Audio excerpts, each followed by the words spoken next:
राजधानी रे पुणी हिट एंड रन अजणा गाड़ी धक्का दुई जनकर मृत्यु घटी। खंडगिर ओभरब्रिज रे घटी मर्मतुद सड़क दुर्घटना। बाइक रे जाउथिबा दुई युवकों को धक्का दे फेरार होईगला गाड़ी। पुलिस घटनास्थल में पहुंची मृतदेह को जबत करी बेविच्छेद कैपिटाल हॉस्पिटल को पठाई। फेरार गाड़ी को ठाब करने सीसीटीवी जांच सहित तदंत जोरदार करिछि खंडगिरी थाना पुलिस।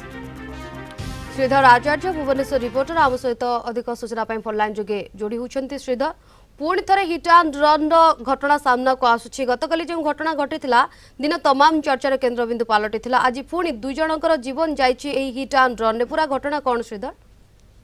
निश्चित भाव शिवानी देखु राजधानी रे दुर्घटना बढ़िबार लगी।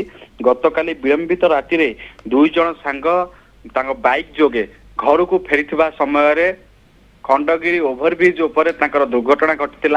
हठात पछपटू एक गाड़ी अजणा गाड़ी धक्का देइतिला। घटनास्थल ही दुई सांगों जीवन जाइछि। एवं आपण देखिबे गतकाली विलंबित रात्रि एभली अभावनीय घटना घटी। दिन को दिन एभली घटना सामना को आसुछि। गतकाली आपण देखिबे जेभली भाबे हिट एंड रन चित्र सामना को आसुछि एवं तारि भितर आपण देखिबे गत लगातार किछि दिन